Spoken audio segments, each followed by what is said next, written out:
Everyone, welcome and welcome back to my channel. तो आज हम एक नया फैन फिक्शन स्टार्ट करने वाले हैं जिसका नाम है द ड्रीमर्स। ऑथर का नाम है ऑरेंज क्रस्ट। ये फ़ैन फिक्शन हिस्ट्री में है एंड लिंक डिस्क्रिप्शन में है, चेक कर लेना। ये एक हिस्टोरिकल फ़ैन फिक्शन है। यहाँ पर लंचा टॉप है एंड ट्विंग बॉटम। ये फ़ैन फिक्शन थोड़ा बहुत अंटिम से मिलता है, बट कुछ चीज़ें डिफरेंट है जो आपको आगे स्टोरी में पता चलेगा। ओके, तो चलिए शुरू करते हैं आज का फर्स्ट पार्ट। लांग वांगजी, जिसका रियल नेम है लंचा, एंड वो गुसुए क्लाउड रेसेस से बिलोंग करता है। उसके क्लैन में बहुत रूल्स है, लगभग 3000 से भी ज़्यादा। एंड लंचा, जो कि अभी 19 साल का है, वो हर एक रूल्स को फॉलो करता है। वो कोई भी रूल नहीं तोड़ता, चाहे कुछ भी क्यों ना हो जाए। लंचा ये भी एक स्टूडेंट है, एंड इस बार उसके क्लैन में बाहर के क्लैन के लोग भी पढ़ने के लिए आए थे। इसका मतलब उसके क्लैन में यंग मेंग से जियांग चैंग, हुई वुशियान एंड जियान याली भी आई थी स्टडी करने के लिए। एंड जब से लंचा ने यंग मेंग के हुई वुशियान को देखा है, तब से वो उसे भूल नहीं पा रहा है। हुई वुशियान, जो कि लोगों को बहुत टीज करता है, फ्लर्ट करता है, वो लंचा को भी टीज करता है। लंचा गुस्सा भी हो जाता है, बट फिर भी वो उसे भूल नहीं पाता। पहले उसे विंग के ऊपर गुस्सा आता था, बट अब उसके मन में विंग के लिए डिज़ायर जाग रहा था। उसके अंदर विंग के लिए फीलिंग आ रहा था। एंड लंचा को पता है कि उनके रूल्स में साफ लिखा है कि किसी के लिए ज़्यादा डिज़ायर करना मना है, बट लंचा क्या करता, ये सब उसके लिए नेचुरल था। उसे हर टाइम विंग की याद आती थी। वो विंग के टच के लिए क्रेविंग करता था। उसके अंदर विंग के लिए डिज़ायर था जो वो भूल नहीं पा रहा था, और ना ही वो अपने आप को कंट्रोल कर पा रहा था। उसे जागते सोते हर टाइम से विंग की याद आती थी। वो एक बार विंग के टच को फील करना चाहता था, उसे फील करना चाहता था। वो अपने माइंड को कंट्रोल नहीं कर पाता था, चाहे वो कितना भी कोशिश क्यों ना करे। एक दिन सुबह नींद से उठने के बाद उसे विंग की बहुत याद आ रही थी। उसे विंग को याद करते हुए हॉट फील हो रहा था, एंड वो अपने आप को कंट्रोल नहीं कर पा रहा था। वो विंग को इमेजिन कर रहा था। वो इमेजिन कर रहा था कि विंग अपने हाथों में वाइन का जार लेके वाइन पी रहा है, वो भी मून लाइट में लंचा के सामने। या फिर लंचा एंड वो एक साथ एक ही पॉन्ड में है, नहा रहे हैं, एंड विंग उसे टीज कर रहा है। या फिर विंग लंचा के बहुत पास आकर उसे टच कर रहा है। ये सब सोचने के बाद लंचा को रियलाइज़ हुआ कि वो ये सब क्या सोच रहा है। ये सब ठीक नहीं है, वो मिस्टेक कर रहा है जो उसे नहीं करना चाहिए। लंचा के लाइफ में ये पहली बार हो रहा था कि वो किसी को लेकर ये सब सोच रहा था, जो कि बिल्कुल भी ठीक नहीं है। लंचा को सडनली बहुत ही पॉजिटिव फील हो रहा था। वो सडनली अपने साथ विंग का मैरिज के बारे में सोच रहा था। देन लंचा को रियलाइज़ हुआ कि वो ये सब क्या सोच रहा है। अगर विंग को ये सब पता चलेगा तो वो क्या रिएक्ट करेगा। क्या वो हंसेगा, या फिर वो गुस्सा हो जाएगा एंड लंचा के साथ लड़ाई करेगा, या फिर वो सबको बता देगा कि लंचा कितना शेमलेस है जो उसे लेकर ये सब सोच रहा है। या फिर वो लंचा के साथ बात करना बंद कर देगा, उसे देखना बंद कर देगा, या फिर उससे हेट करेगा। ये सब सोचते हुए लंचा को बहुत ही बुरा लग रहा था। उसे अपने आप पर गुस्सा आ रहा था। उसने अपने आंखें टाइटली बंद कर लिया। उसने अपने आप को समझाया कि ये सब मिस्टेक है, एंड वो ये सब फिर से नहीं सोचेगा। वो ये मिस्टेक फिर से नहीं करेगा। वो कभी भी अपने आप को आउट ऑफ कंट्रोल नहीं होने देगा, चाहे कुछ भी हो जाए। उस दिन के बाद से लंचा ने विंग को इग्नोर करने की बहुत कोशिश किया। वो विंग की तरफ नहीं देख रहा था, वो विंग को अवॉइड कर रहा था, बट ये चीज़ लंचा को हेल्प नहीं कर पाया, बिकॉज लंचा का नज़र बार बार विंग की तरफ जा रहा था। वो बार बार सिर्फ विंग को ही देख रहा था। जब विंग अपने लिप्स को बाइट कर रहा था या फिर हंस रहा था, तब लंचा अपने आप को कंट्रोल नहीं कर पा रहा था, बट उसने अपने आप को शांत किया एंड अपने आप को कंट्रोल किया विंग के सामने। लंचा को रियलाइज़ हुआ कि ये सब काम नहीं कर रहा, तो वो नेक्स्ट डे हर मॉर्निंग को कोल्ड पॉन्ड जाने लगा, बट उससे भी कुछ भी काम नहीं हुआ। ऐसे ही 4 दिन बाद उसे फिर से विंग का ड्रीम आया था, जहाँ पर विंग उसे टीज कर रहा था। टीज करते हुए वो लंचा को टच कर रहा था। उस ड्रीम में वो दोनों बहुत हैप्पी थे, वंडरफुल थे। उन दोनों के फेस में ही हैप्पीनेस था, स्माइल था। लंचा को ऐसे ही विंग का ड्रीम आता था, बट हर ड्रीम में ऐसे विंग टच नहीं करता था। कुछ ड्रीम में वो दोनों बातें भी करते थे एंड एक दूसरे के साथ टाइम स्पेंड भी करते थे। जैसे कि एक ड्रीम में लंचा अपना स्कूल वर्क कर रहा था, ऐसे ही बाहर गार्डन में ग्रश के ऊपर बैठ के, एंड विंग उसके पास लेटा हुआ था। देन किसी और ड्रीम में वो दोनों ऐसे ही लड़ाई कर रहे थे अपने तलवारों को लेकर। तीसरे ड्रीम में लंजा एंड विंग एक साथ कोल्ड पॉन्ड में थे। दिन ऐसा ही बीते जा रहा था एंड लंजा अपने आप को कंट्रोल नहीं कर पा रहा था। वो अपना थॉट्स को कंट्रोल नहीं कर पा रहा था। धीरे धीरे वो विंग के ड्रीम से, उसके थॉट्स से ऑब्सेस्ड हो चुका था एंड लंजा को रियलाइज़ हो रहा था कि ये एक बहुत ही बड़ा प्रॉब्लम है जो लंजा को सॉल्व करना होगा। तो वो ज़ेबोचुन के पास गया। उसने ज़ेबोचुन से पूछा कि वो अपने थॉट्स को कंट्रोल कैसे करेगा। ये सुन के ज़ेबोचुन ने कहा, क्या तुमने मेडिटेशन ट्राई किया? लंजा ने कहा, हाँ। ये सुन के ज़ेबोचुन ने कुछ कहा नहीं। उन्होंने एक सॉफ्ट स्माइल किया। उन्होंने कहा, वांग जी, क्या तुम किसी चीज़ से परेशान हो? ज़ेबोचुन ने ये बात कहा तो सही, बट ज़ेबोचुन के फेस में कहीं पर भी वॉडीनेस नहीं था। उन्हें देख के लग रहा था जैसे कि उन्हें अच्छा लग रहा है। ये देख के लंजा के ईयर्स रेड हो गए। उसने कहा, नहीं, जो कि सरासर झूठ था। ज़ेबोचुन ने लंजा को ध्यान से पढ़ा और कहा, ठीक है। क्या तुम्हें याद है जब मैं तुम्हारे एज का था तब मुझे एक बार चिंगजे जाना पड़ा था, जब निये मिंगजे के फादर का डेथ हो गया था। एंड तब निये मिंगजे को बहुत ही यंग एज में सेक्ट लीडर बनना पड़ा था। तब मुझे वहाँ पर कुछ दिनों तक रहना पड़ा था एंड तब मुझे कुछ फील हुआ। मुझे एक बहुत ही स्पेशल एक्सपीरियंस हुआ क्योंकि मैंने वहाँ पर मेरा बेस्ट फ्रेंड बनाया, जो कि एक नया एक्सपीरियंस था। ये सुन के लंजा ने कुछ भी नहीं कहा, बट वो अपने मन ही मन में कहने लगा, दोस्त बनाना ये लंजा का नेचर नहीं है। हाँ, लंजा एंड ज़ेबोचुन एक ही जैसा दिखते हैं, बट वो दोनों एक जैसा है नहीं। लंजा कहीं भी ज़ेबोचुन की तरह सोशल नहीं बन सकता और न ही अपने दोस्त बना सकता है। बट लंजा ने कहा, थैंक यू आपके एडवाइस के लिए। ये सुन के ज़ेबोचुन ने कहा, एडवाइस? ये एडवाइस था? मुझे तो नहीं लगता। मैं बस तुम्हें यही कहना चाहता था कि कभी कभी हमारे साथ कुछ अच्छा होता है बट हमें रियलाइज़ नहीं होता। हमें बाद में रियलाइज़ होता है कि हमारे साथ जो कुछ भी हुआ है वो अच्छे के लिए था। ये सुन के लंजा ने नोट किया। उसे समझ में आ गया, बट इससे पहले लंजा कुछ कर पाता, कुछ दिनों बाद उनका ट्रेनिंग ख़त्म हो गया। सब अपने अपने घर चले गए। देन वेन सेक्ट का मामला चालू हुआ, जो कि हमने अंतिम में देखा था। एंड देन वेन सेक्ट ने गुसु को बिल्कुल जला दिया। लान क्लैन के बहुत सारे लोग मारे गए। ज़ेबोचुन लापता हो गए। अंकेल बीमार हो गए एंड लंजा का पैर तोड़ दिया गया। देन सबको, लंजा को एंड बाकी सारे क्लैन के स्टूडेंट्स को वेन सेक्ट में लाया गया ट्रेनिंग के लिए, जहाँ पर उनके ऊपर टॉर्चर किया गया। एंड देन एक दिन जब वो लोग शुएन्यू केव में आए, तब वो लोग मॉन्स्टर के वजह से फंस गए थे। विंग के एंड लंजा के हेल्प से सारे लोग तो वहाँ से निकल गए थे, पर लंजा एंड विंग उस केव में फंस गए थे उस मॉन्स्टर के साथ, जैसे कि हमने अंटिल में देखा था। लंजा एंड विंग वहाँ पर ही फंसे हुए थे। अभी तक कोई भी हेल्प नहीं आया था। तभी विंग ने कहा, चलो हम कोऑर्डिनेट करते हैं। ये सुन के लंजा शॉक्ड हो गया। लंजा को समझ में आ गया कि विंग क्या कहना चाहता है। विंग लंजा को सोलमेट स्पेल यूज़ करने के लिए बोल रहा है। ये वही स्पेल है जिसकी वजह से लंजा एंड विंग एक दूसरे के मन की बात सुन सकते हैं। विंग ने कहा, लंजा, हमें ये करना होगा, तुम्हें पता है ना? लंजा ने कहा, नहीं। विंग ने कहा, नहीं मतलब ये काम नहीं करेगा या फिर तुम करना नहीं चाहते? लंजा ने फिर से कहा, नहीं। विंग ने कहा, मुझे पता है तुम कर सकते हो। ये लान क्लैन का स्पेल है एंड तुम बहुत ही एडवांस कल्टिवेटर हो एंड तुम इसे बहुत ही अच्छे तरीके से कर सकते हो, ये मुझे पता है। लान क्लैन का ऐसा कुछ भी नहीं है जो तुम नहीं कर सकते। ये सुन के लंजा सोच रहा था, ऑफ कोर्स वो कर सकता है, बट उसे ऐसा नहीं करना चाहिए। इसके बहुत सारे रीजंस है। इसको करने से लंजा विंग का थॉट सुन सकता है एंड विंग लंजा का। बट देन लंजा को रियलाइज़ हुआ कि अगर उन्हें ज़िंदा रहना है तो उन्हें ऐसा करना ही होगा। तो लंजा ने कहा, ठीक है, मैं जैसा बोलूँगा वैसा ही करोगे, कोई बदमाशी नहीं करोगे। विंग ने कहा, श्योर श्योर, जो भी तुम कहोगे मैं वही करूँगा। एंड वैसे भी मैं भी नहीं चाहता कि तुम मेरे मन की बात सुनो। यू नो, मुझे भी प्राइवेसी चाहिए। ये सुन के लंजा ने कहा, रिडिक्यूलस। ये सुन के विंग स्माइल करने लगा। देन उन लोगों ने कुछ रोप एंड एरोज कैरी किया एंड कुछ वेपन्स बनाया। सब कुछ रेडी करने के बाद लंजा ने अपना स्पेल करना स्टार्ट किया।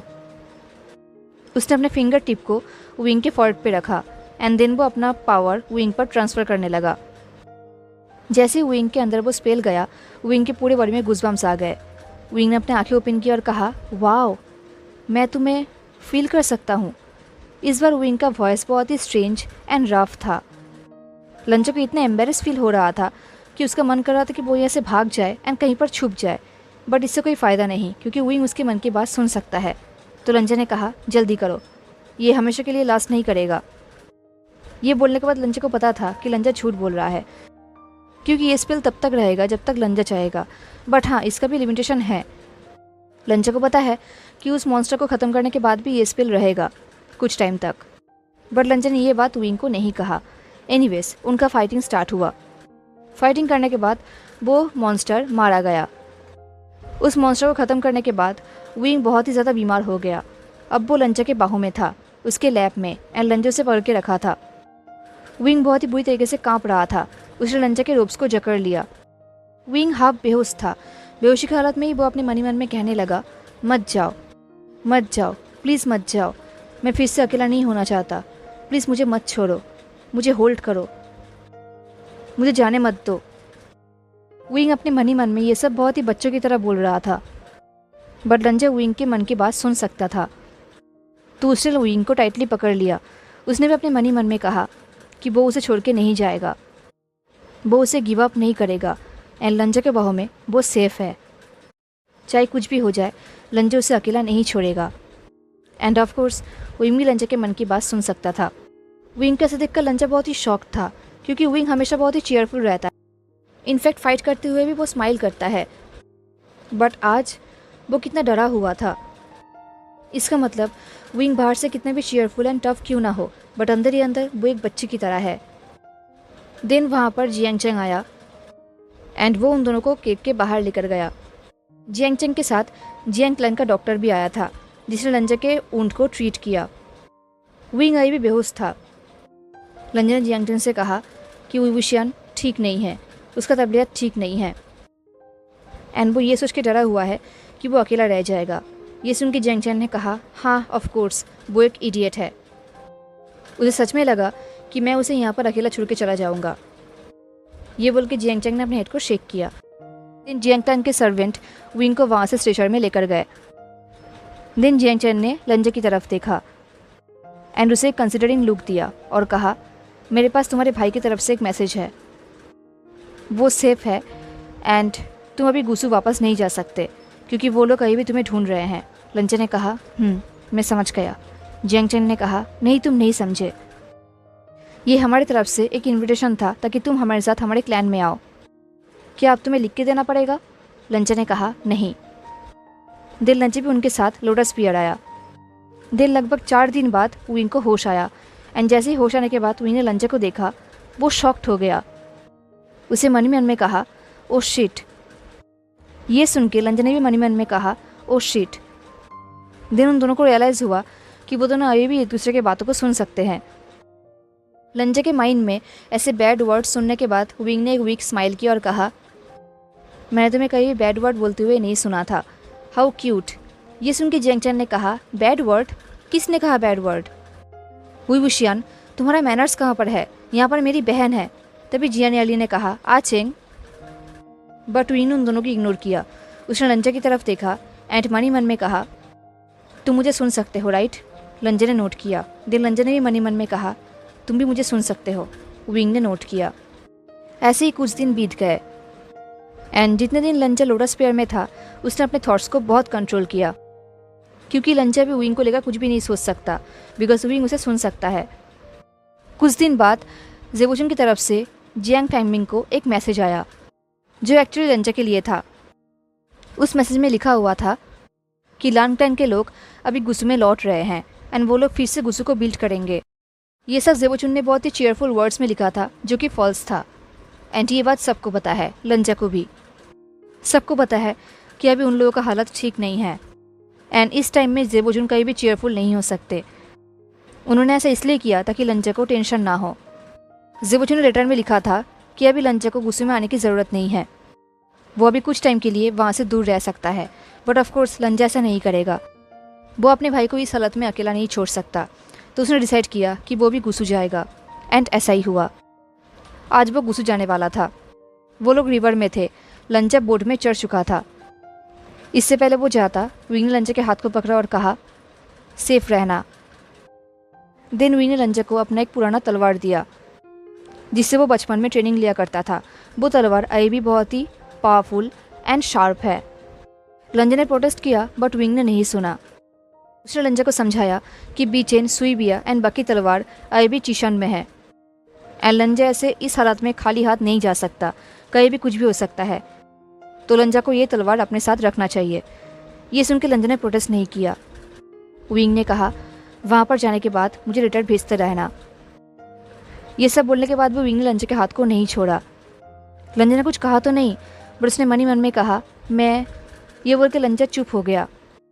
उसे रियलाइज़ हुआ कि अभी वो कन्फेस नहीं कर सकता एंड वो अपने माइंड में भी ये बात नहीं सोच सकता क्योंकि विंग उसे सुन सकता है। ये सोचते हुए लंजा चुप हो गया एंड उसने ये बात सोचना बंद कर दिया। लंजा ने वो बात सोचना बंद तो कर दिया बट विंग फिर भी शॉक्ड हो गया एंड उसने लंजा के हाथ को और भी टाइटली पकड़ा एंड वो लंजा के सोच के कंप्लीट होने का वेट करने लगा। बट इन दी एंड लंजा ने उस बात को अपने माइंड में नहीं सोचा। ये देख के विंग ने शाई किया और कहा अपना ख्याल रखना एंड सेफ रहना। लंजा ने नोट किया एंड फाइनली लंजा वहाँ से निकल गया। वो गुस्से में पहुँच गया एंड गुस्से में पहुँचने के बाद उसे रियलाइज़ हुआ कि उनका स्पेल अब काम नहीं कर रहा। इतनी डिस्टेंस की वजह से लंजा विंग के मन की बात नहीं सुन पा रहा था। इसका मतलब विंग भी लंजा के मन की बात नहीं सुन पाएगा। ये देख के लंजा को रिलीफ फील हुआ कि फाइनली अब वो अपने मन में कुछ भी सोच सकता है। अब उसे अपने मन को कंट्रोल करने की ज़रूरत नहीं है। फाइनली उसका माइंड उसे वापस मिल गया। बट गुस्से में आने के बाद लंजा को कुछ भी सोचने का टाइम नहीं मिला क्योंकि वो बहुत ही बिजी हो गया था। वो लोग गुस्से को रिबिल्ड कर रहे थे तो उनके पास बिल्कुल भी टाइम नहीं था। वो लोग गुस्से को रिबिल्ड भी कर रहे थे एंड लंजा नाइट रन भी करता था। लंजा को याद है कि विंग ने उसे कहा था उसे लेटर भेजने के लिए एंड उसे लेटर लिखने के बारे में सोचा भी, बट जब भी वो रात को अपने बेड पे वापस आता था वो इतना टायर्ड हो जाता था कि वो सो जाता था। ऐसे ही कुछ महीने बीत गए एंड देन खबर आया कि लोटस पियर भी जल चुका है एंड वी विशियान, जियांग चैंग एंड जियान यार्ली मिसिंग है। ये लेटर पढ़ने के बाद जेबोचुन ने कहा इसका मतलब वो तीनों भी छुपे हुए हैं एंड ये बहुत ही अच्छी बात है। अभी के लिए वो तीनों सामने ना आए तो ही अच्छा है, बट पता नहीं वो तीनों अभी कहाँ पर है। ये सुन के लंजा ने कहा मैं उन्हें ढूंढने के लिए जाऊँगा। ये सुन के जेबोचुन ने कहा बिल्कुल भी नहीं, क्लैन लीडर ओयांग अपना काम कर रहे हैं। अभी इस हालत में मैं तुम्हें डेंजर में नहीं डाल सकता। ऐसे ही दिन बीता जा रहा था। अब सारे क्लैन मिलके वेन क्लैन को हराने के लिए प्लान कर रहे थे। प्लानिंग करने की वजह से अभी सारे क्लैन एक ही जगह पर रह रहे थे तो इसलिए वो लोग अभी अपने टेंट पर रहते थे। आज रात को जब लंजा अपने टेंट पे जा रहा था तभी टेंट पे जाते वक्त वो सडनली फ्लोर पे गिर गया। ये देख के जेबोचुन डर गए। वो लंजा के पास दौड़ के आए बट लंजा कुछ कह नहीं पा रहा था। उसे बहुत पेन हो रहा था। उसने अपने चेस्ट को टाइटली जकड़ लिया। लंजा को स्क्रीमिंग की आवाज़ सुनाई दे रहा था। उसे लग रहा था जैसे कि उसकी बॉडी को कोई काट रहा है, कोई वाइल्ड एनिमल या फिर कोई वेपन। लंजा गोल्डन कोट जैसे जल रहा था। उसकी बॉडी के हर एक बोन पे पेन हो रहा था। उसे किसी के चिल्लाने की आवाज़ सुनाई दे रहा था एंड वो खुद भी चिल्ला रहा था एंड सडनली वो बिल्कुल बेहोश हो गया। लगभग 3 दिन तक वो बेहोश था। 3 दिन बाद लंजा को धीरे धीरे होश आने लगा। होश आने के बाद लंजा को फील हुआ कि वो बिल्कुल अकेला है। उसे लग रहा था कि जैसे उसके बॉडी के एक पार्ट मिसिंग हो गया है, जैसे कि उसका बॉडी अधूरा हो गया है। वो बहुत ही इनकम्प्लीट फील कर रहा था। उसे लग रहा था जैसे कि उसका माइंड, उसका बॉडी, उसका आसपास बिल्कुल क्वाइट है, साइलेंस है, बिल्कुल साइलेंस। जैसे ही लंजा के होश आया जेबोचुन ने कहा वांग जी क्या हुआ था? क्या तुम बीमार हो, हर्ट हो? बट तुम्हारे बॉडी में तो कोई भी इंजरी नहीं है। ये सुन के लंजा ने कुछ भी नहीं कहा। उसने अपने फेस को जेबोचुन से हटा लिया। अब लंजा को रियलाइज़ हो रहा था कि उसे कुछ भी नहीं हुआ है। जो कुछ भी हुआ है वो विंग को हुआ है। विंग जिसके साथ लंजा का सोलमेट बॉन्ड था एंड अब लंजा को उसका बॉन्ड फील नहीं हो रहा। इसका मतलब अब विंग नहीं रहा। ये सोचते हुए लंजा रोने लगा। ये देख के जेबोचुन ने कुछ भी नहीं कहा। वो लंजा के बैग को सहलाने लगा एंड लंजा कंटिन्यू रोने लगा। ये देख के जेबोचुन ने कहा it's all right Wang ji, it's all right, तुम ठीक हो, मैं तुम्हारे साथ हूँ, सब कुछ ठीक है, सब कुछ ठीक हो जाएगा। बट लंजा को पता है कि कुछ भी ठीक नहीं होगा। 19 साल की उम्र में उसने अपने सोलमेट खो दिया। कुछ ही दिन बाद वार होने वाला है। शायद वो वार में सर्वाइव भी कर जाएगा बट फिर भी उसका हैप्पी एंडिंग नहीं होगा। उसे अपना सोलमेट वापस नहीं मिलेगा।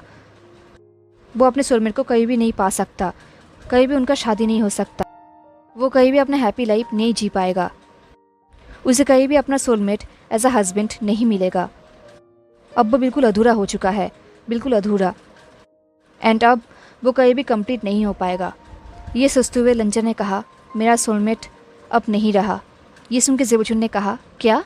बट इसका क्या मतलब है? लंचा ने कहा, मेरा सोलमेट नहीं रहा, मैंने उसे मरते हुए फील किया। ज़ेबुचुन ने कहा, वांग जी, बट ऐसा कैसे हो सकता है? लंचा ने कहा, यूनिटी स्पेल। ज़ेबुचुन ने कहा, ओ बट वो तो इतने टाइम तक नहीं लास्ट करता। शायद तुम। लंचा ने कहा, नहीं, हमारे लिए इसने लास्ट किया, बहुत टाइम तक लास्ट किया। ज़ेबुचुन ने कहा, ओह, तो इसका मतलब इस स्पेल ने इतने टाइम तक लास्ट किया एंड तुमने उसे फील किया, बट शायद ये सिर्फ पेन होगा। आई मीन मे बी वो इंज्योर्ड होगा बट जिंदा होगा, शायद वो बहुत ज़्यादा हर्ट होगा एंड इसलिए। लंचा ने कहा, नहीं, ये डेथ था, अब कुछ भी नहीं बचा, मैं कुछ भी फील नहीं कर पा रहा। ये सुन के ज़ेबुचुन चुप हो गए, वो कुछ टाइम तक साइलेंट थे। देन ज़ेबुचुन ने कहा, I am sorry Wang ji, I am really sorry. लंचा ने कुछ भी नहीं कहा, वो सिर्फ रोने लगा। अब ज़ेबुचुन को अपने आप पर गुस्सा आ रहा था, उन्हें लग रहा था ये सब उनका फॉल्ट है। अगर वो लंचा को वुइंग के पास जाने देते तो शायद ये सब नहीं होता, अगर लंचा वुइंग को ढूंढ लेता तो शायद ये सब नहीं होता। बट लंचा को पता है कि ये सब ज़ेबुचुन का फॉल्ट नहीं है, वो लोग अभी वॉर में है एंड ज़ेबुचुन रिस्क नहीं ले सकते थे। जो कुछ भी हुआ ये उनका डेस्टिनी था, जिसमें कोई भी कुछ नहीं कर सकता। ज़ेबुचुन ने फिर से कहा, I am really sorry Wang जी। लंचा ने कुछ भी नहीं कहा, वो आंखें बंद करके सो गया, बट उसे नींद नहीं आया, वो सिर्फ रोने लगा। जैसे ही नेक्स्ट मॉर्निंग हुआ, उसने अपना फेस वॉश किया, वो फ्रेश हुआ एंड अपना कपड़ा पहना जो बिल्कुल वाइट था, जैसे कि वो किसी के मरने का शोक मना रहा हो। दिन वो ज़ेबुचुन के पास गया एंड नेक्स्ट डे का प्लानिंग करने लगा। एंड देन नेक्स्ट डे लंचा अपने सैनिकों के साथ यांगमिंग गया। वहाँ पर जितने भी वेन सेक्ट के मेंबर्स थे, जितने भी वेन सेक्ट का सैनिक थे, उन सबको लंचा ने खुद मारा एंड तब से उसका नाम हुआ light bearer Lord. Hello everyone, तो कैसा लगा आपको आज का फर्स्ट पार्ट? ज़रूर बताना। मिलते हैं नेक्स्ट पार्ट में, तब तक के लिए tata, take care, stay safe, bye.